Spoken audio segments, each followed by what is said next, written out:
Welcome to the Deep Dive. If you've been following AI lately, well, you know the pace is it's not just fast anymore, is it?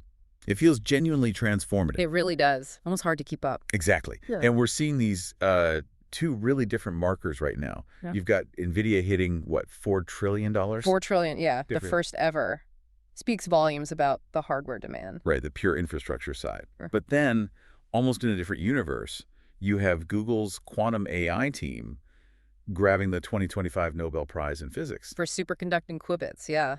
That's deep science. Fundamental breakthroughs. So you've got this massive investment scale on one hand and incredibly rapid, almost abstract scientific progress on the other. They almost feel disconnected sometimes. They do, but they're deeply linked, of course. So our mission today is really to try to distill what's essential from this whirlwind of a cycle. We want to look at the agent revolution, the model wars, which seem incredibly volatile right now, and those big financial and safety pressures shaping what comes next. Yeah. Think of this as your shortcut to understanding the really complex forces at play here. And if you look at the source materials we've gathered, there's this fascinating core tension, wouldn't you say? Definitely. What stands out to you? Well, the tech itself, the models, the agents, they're advancing just exponentially. You mentioned Anthropic's Opus 4.1. It's solving things that, frankly, stumped even the top models like GPT-5 Pro just recently. Right. Things thought impossible maybe a year ago. Exactly. But then the actual infrastructure, physical, financial, even ethical, it's really straining to keep up. We're talking serious power bottlenecks in data centers, critical security flaws popping up constantly. And that massive scramble for compute you mentioned. $1 trillion scramble, quite literally. It's a huge mismatch right now. Okay, let's unpack that first piece then, the foundation infrastructure. Because, every cool AI headline, whether it's art generation or drug discovery, it all runs on silicon at the end of the day. Absolutely. Compute is king. And the sources really hammer this home. GPU scarcity, the sky-high costs, and, crucially, those power bottlenecks hitting data centers. It's like the whole industry is trying to build a global utility grid from scratch overnight. It feels that way. And that scarcity isn't just a tech problem, it's driving corporate strategy. We're seeing this unprecedented arms race, really aggressive financing. You mean like OpenAI's plans? Exactly. The headline number is just staggering. Reports of setting aside $1 trillion for long-term chip deals with AMD, Nvidia, Oracle, basically everyone who makes or hosts these things. $1 trillion. It's hard to even visualize. Yeah. But it wasn't just the amount that caught my eye. It was how they're trying to lock down supply. That AMD deal specifically. Ah, yes. That was really interesting. It wasn't just, writing a check. No. They set up this unique partnership with AMD. They exchanged stock warrants for billions of dollars worth of AI GPUs. Okay, maybe break down stock warrants for listeners not deep in finance. Sure. So a warrant is basically a long-term option. It gives AMD the right, but not the requirement, to buy OpenAI stock later at a price set now. So AMD gets a potential upside in OpenAI's future success. Precisely. By offering up to, I think it was 160 million shares potentially, OpenAI secures its compute supply now, which is vital, and it also helps AMD in its fight against NVIDIA's dominance. It's a really high-stakes gamble. It definitely seems like a strategic move to guarantee hardware in a tight market. But trading away potential future equity, a piece of your future value, just for today's compute, doesn't that seem a bit risky? Maybe even desperate? Especially if valuations fluctuate wildly. That's the $1 million or maybe $1 trillion question, isn't it? It really shows how critical and immediate that compute crunch feels to them. If they don't get the chips, innovation stalls. Simple as that. But these deals also ripple through the market. We saw notes, for example, that Oracle's GPU rental business, which lots of smaller AI companies depend on, apparently runs on surprisingly thin margins. Thin margins? In what seems like a booming rental market.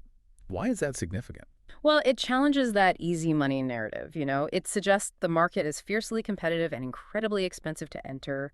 You've got huge upfront costs for hardware, massive power bills. So the actual profit margin on renting it out is tight. Exactly. It's not a guaranteed gold rush. It signals maybe a maturing market, maybe even hitting saturation risk, where only the players with the absolute deepest pockets can afford the initial investment.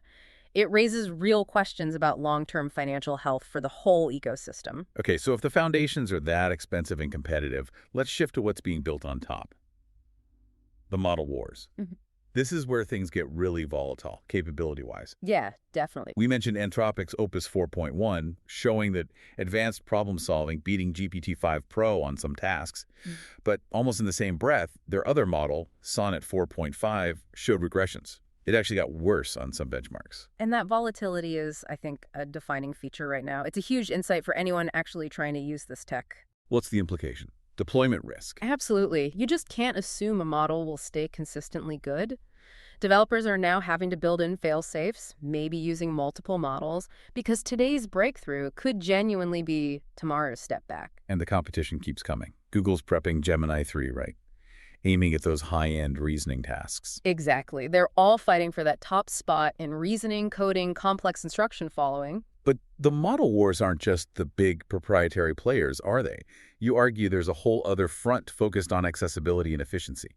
Oh, absolutely. And this is where I think the real aha moment is for many developers. While the giants battle with these huge closed models, the open source world is making massive strides. Like what? Well, we saw the Qwen3-VL model. It became the first open model to actually lead both text and visual benchmarks worldwide. That's huge. It's competing head-to-head with the big multimodal systems. And similarly, GLM-4.6 just shot to the top of the open weight leaderboards. It shows the gap between the proprietary Goliaths and the open source Davids is closing much faster than maybe people expected. And what's driving that catch-up? You mentioned efficiency gains, these architectural shifts that seem almost counterintuitive. Like smaller models doing better. Precisely. We're seeing these really compact architectures punch way above their weight. Take the tiny recursion model, only 7 million parameter. Which is minuscule today. Tiny. But it beat much larger systems on the ARC-AGI benchmark. Can you remind us what ARC-AGI tests? Sure, it's basically seen as the gold standard for testing abstract reasoning. Can the AI solve novel puzzles like a human, not just recall data? Got it. So a tiny model winning there is significant. Groundbreaking, really. And then there's mixture of experts, MOE. We saw LFM28B, A1B delivering MOE-level speed on consumer devices. It runs with only about 1.5 billion active parameters. Explain MOE quickly. It's a technique where a huge model is made of smaller expert parts. When you ask it something, only the relevant experts activate, not the whole thing, so it's much, much faster. Right. And this focus on compact, efficient models, that's the key to making AI truly accessible. Developers can deploy smart AI without needing, a $10,000 GPU cluster rental. That accessibility point is massive. Now, this efficiency discussion links back to that infrastructure debate about how models think.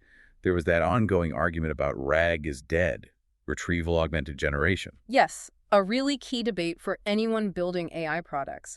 RAG is where the model looks up info in a database before answering, gives it a reference book, basically. And the argument was, with huge context windows models processing thousands of pages at once, you wouldn't need RAG anymore. The model would just remember everything. That was the idea. But the evidence we reviewed suggests that even these models with massive context windows still act more like retrieval systems.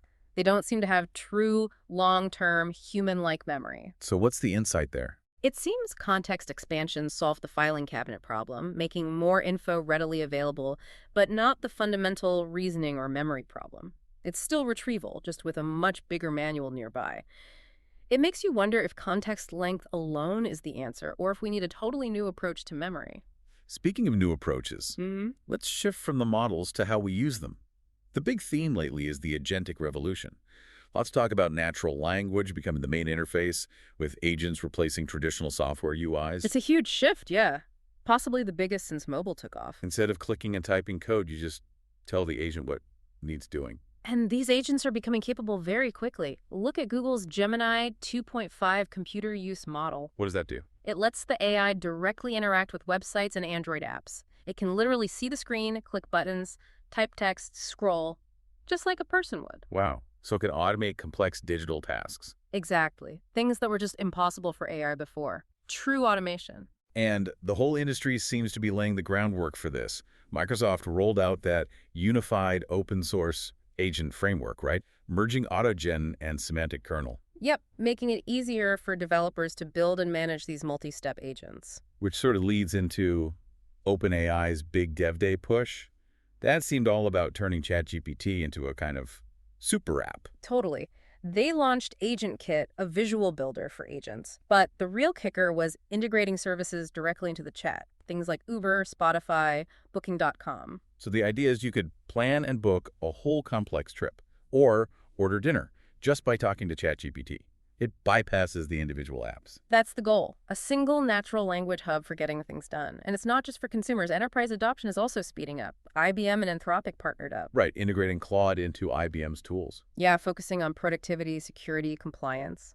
Businesses are moving from just playing with AI to deploying it for real critical work. Okay, but as these agents get more power, more access to our systems, our data, the risks must be going up dramatically. Yeah. Which brings it to that balance, safety and security.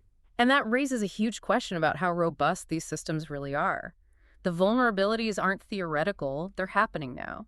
Researchers found the Gemini trifecta. 3 major flaws. Yeah, 3 big ones in Google's platform, exposing users to data leaks and, critically, prompt injection attacks. Prompt injection. Yeah. That's where you trick the AI into doing something malicious. Exactly. It executes unintended commands.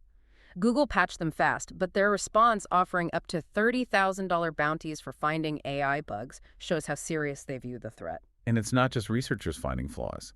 We're seeing misuse by states. We are. OpenAI had to suspend accounts linked to suspected Chinese and Russian state groups. They were trying to use ChatGPT to build surveillance tools, run influence campaigns. The threat is global and immediate. Then there are the broader societal risks. This concept of AI work slop is emerging. AI work slop. What's that? It's where AI generates output that looks polished, but is actually low quality or incorrect. It gets fed into workflows. And then human workers have to spend ages cleaning it up or fixing the errors. It speeds up the first draft, but slows down the final product. Creates more work downstream. Right. And then there are the obvious identity theft and deepfake concerns, especially with people uploading biometric data like face scans to AI avatar apps. You can't just reset your face like a password if that data leaks. It's a lot to worry about.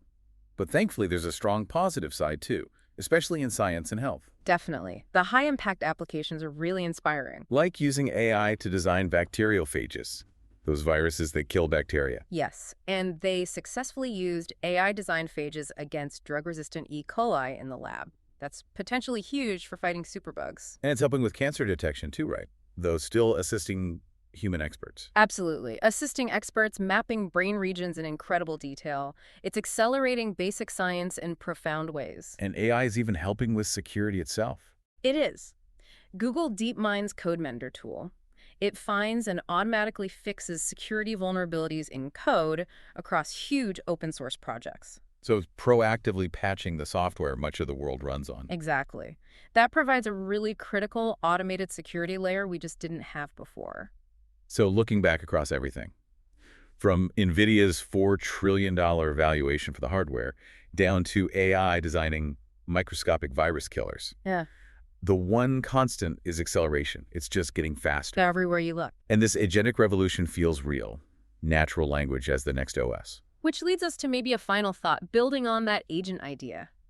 We're seeing this strange blending of human and AI work now. Think about the debates around AI actors like Tilly Norwood. Right, the fictional AI actor. Or people like Joni Ive designing entirely new kinds of hardware just for AI interaction with OpenAI. It's changing the very tools we use. So where does that leave us if agents become our main interface? Well, the crucial lesson, I think, from everything we've seen this cycle, is that clear communication is more vital than ever.